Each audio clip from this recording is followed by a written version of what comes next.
Welcome to our journey into Object-Oriented Programming, or OOP for short. In this video, we'll explore the basics of programming languages, programming paradigms, and the essential tools you'll need as a budding software developer. Whether you're new to programming or looking to strengthen your foundation, this course is designed to guide you from the fundamentals all the way to advanced object-oriented concepts. Let's begin by understanding what you'll learn and how these skills will empower you to build robust, efficient, and maintainable software solutions. Ready to dive in? Let's get started. This course is carefully structured to help you become familiar with programming languages and the different paradigms used in software development. You'll learn how to identify objects and their relationships, which is a core skill in object-oriented programming. By the end, you'll be able to model and apply object-oriented solutions to real-world case studies. We'll also introduce you to essential software development tools that make coding more efficient and manageable. These objectives will serve as your roadmap throughout the course.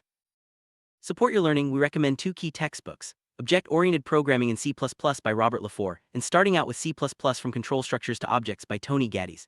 These books offer clear explanations, practical examples, and exercises to reinforce your understanding. They'll be valuable resources as you progress through the course, providing both theoretical background and hands-on practice.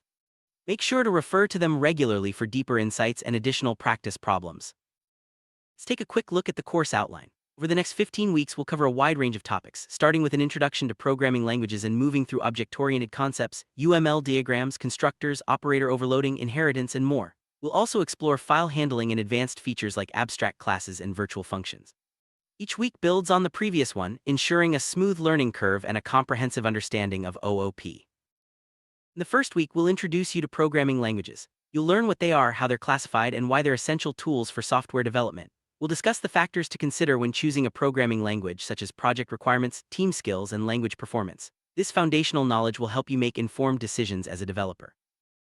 Week 2, we'll dive into the basics of object-oriented programming. You'll discover the concepts of classes and objects, which are the building blocks of OOP. Understanding how to define and use classes and objects is crucial for writing organized and reusable code. We'll also touch on the differences between procedural and object-oriented approaches, setting the stage for deeper exploration. Week 3 introduces you to UML, or Unified Modeling Language. UML is a standard way to visualize the design of a system. You'll learn about class diagrams and use cases, which help you plan and communicate your software structure before you start coding. Mastering UML is a valuable skill for both students and professionals in software development. In Week 4, we'll explore how to pass objects as arguments and functions. This is a key concept in OOP, allowing you to manipulate objects and their data efficiently. You'll see practical examples of how passing objects can simplify your code and make it more modular. This skill will be essential as you build more complex applications.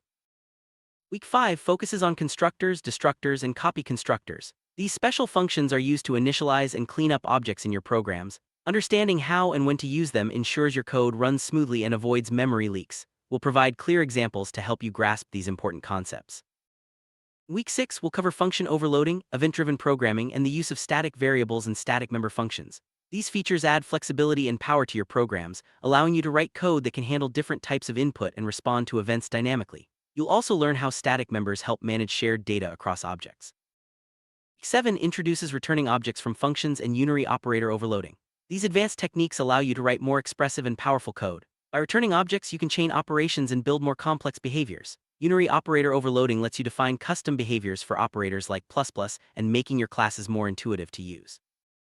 At the midpoint of the course, we'll have a midterm review. This is your chance to revisit key concepts, clarify any doubts, and ensure you're on track. We'll go over the most important topics covered so far, helping you consolidate your understanding before moving on to more advanced material. In Week 9, we'll explore binary operator overloading. This feature allows you to define how operators like + and work with your custom classes. By overloading these operators, you can make your objects behave more like built-in data types, improving code readability and usability. Week 10 introduces single-level inheritance, a core concept in OOP. Inheritance allows you to create new classes based on existing ones, promoting code reuse and reducing duplication. You'll learn how to design class hierarchies and extend functionality efficiently. In Week 11, we'll discuss multilevel inheritance, where a class is derived from another derived class. This allows for more complex relationships and deeper class hierarchies. You'll see how multilevel inheritance can help you model real-world scenarios more accurately in your code. Week 12 covers hybrid and hierarchical inheritance. Hybrid inheritance combines multiple types of inheritance, while hierarchical inheritance involves multiple classes inheriting from a single base class. Understanding these patterns helps you design flexible and scalable systems. In Week 13, we'll introduce abstract classes and virtual functions. Abstract classes provide a blueprint for other classes, while virtual functions enable polymorphism, allowing you to write more generic and adaptable code. These concepts are essential for advanced OOP design. Week 14 focuses on file handling, specifically reading and writing text files. File operations are crucial for many applications, from saving user data to processing large datasets. You'll learn how to open, read, write, and close text files safely and efficiently. In the final week, we'll cover binary file handling. Working with binary files allows you to store and retrieve data more efficiently, especially for non-text data like images or custom data structures. You'll see how to implement binary file operations in your programs. Programming languages are the backbone of software development. They provide a set of grammatical rules and instructions that tell computers what to do. With programming languages, you can create everything from simple scripts to complex applications, websites, and video games. Each language has its own syntax, keywords, operators, and data types, making it unique and suited for different tasks. Programming languages are essential tools for software development. They allow you to translate your ideas into instructions that computers can understand and execute. Choosing the right language can impact the efficiency, performance, and maintainability of your software. As you progress, you'll see how different languages are suited for different types of projects and platforms. Selecting a programming language for a project, several factors come into play. First, consider the project requirements, such as the complexity of the task and the platform it will run on. Next, think about the skills of your development team. Using a language they're familiar with can boost productivity. Also, look at the language's popularity and community support, as this can provide valuable resources and troubleshooting help. Finally, consider the language's performance and efficiency, especially for demanding applications. First factor to consider is the project's requirements. The programming language you choose should be suitable for the type of software you're developing, the complexity of the tasks involved, and the platform it will run on. For example, some languages are better for web development, while others excel in system programming or mobile apps. Another important factor is the skill level of your development team. Choosing a language that your team is already familiar with can speed up development and reduce errors. If the team needs to learn a new language, consider the learning curve and available training resources. The right choice can make a big difference in productivity and project success. Popularity of a programming language and the size of its community can greatly influence your development experience. Popular languages often have extensive documentation, libraries, and active forums where you can find help and share knowledge. This support network can be invaluable when you encounter challenges or want to stay updated with the latest trends. Performance and efficiency are critical for certain types of applications, such as real-time systems and video games. Some languages are designed to be faster and more efficient than others. When performance is a priority, it's important to choose a language that can handle the demands of your project without unnecessary overhead. There are several programming methods, each with its own strengths and use cases. The most common include procedural programming, object-oriented programming, functional programming, and event-driven programming. Understanding these paradigms will help you choose the right approach for your projects and write better code. Procedural programming is one of the oldest and most straightforward methods. It involves breaking down a problem into a set of procedures or functions that are executed in sequence. This approach is easy to understand and works well for simple tasks, but can become complex and hard to manage as projects grow larger. Object-oriented programming, or OOP, is a paradigm that organizes code around objects, instances of classes that encapsulate data and behavior. OOP makes it easier to model real-world systems, promotes code reuse, and improves maintainability. You'll learn how to define classes, create objects, and establish relationships between them. Functional programming emphasizes the use of pure functions, functions that return a value based only on their inputs and have no side effects. This method is popular for data processing and analysis, as it leads to more predictable and testable code. You'll see how functional programming can simplify complex operations. Event-driven programming is all about writing code that responds to events, such as user actions or messages from other programs. It's commonly used in graphical user interfaces, GUIs, and web development. This approach makes your applications interactive and responsive to user input. To use programming languages effectively, you need to master their fundamental concepts. These include syntax, data types, variables, control structures, and functions. Each of these elements plays a crucial role in writing correct, efficient, and maintainable code. Let's break down each one. Syntax refers to the rules for writing code in a programming language. It includes the correct use of keywords, symbols, and punctuation to create functions and other constructs. Mastering syntax is the first step to writing code that compiles and runs without errors. Data types define the kind of data that can be stored in a variable, such as integers, floating point numbers, strings, and boolean values. Choosing the right data type ensures your program handles information correctly and efficiently.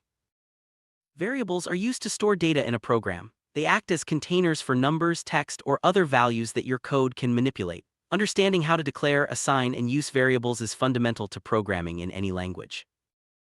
Control structures determine the flow of a program. They include loops for repetition and decision structures like if-else statements. Mastering control structures allows you to write programs that can make decisions and repeat actions as needed. Functions are blocks of code that perform specific tasks and can be called from other parts of the program. They can take input parameters and return output values, making your code more modular and reusable. Learning to write and use functions is a key programming skill. Object-oriented concepts are at the heart of modern programming. They include encapsulation, inheritance, and polymorphism. These principles help you organize code, promote reuse, and make your programs easier to maintain and extend. Debugging and testing are essential steps in software development. Debugging involves finding and fixing errors in your code, while testing ensures your program behaves correctly in different scenarios.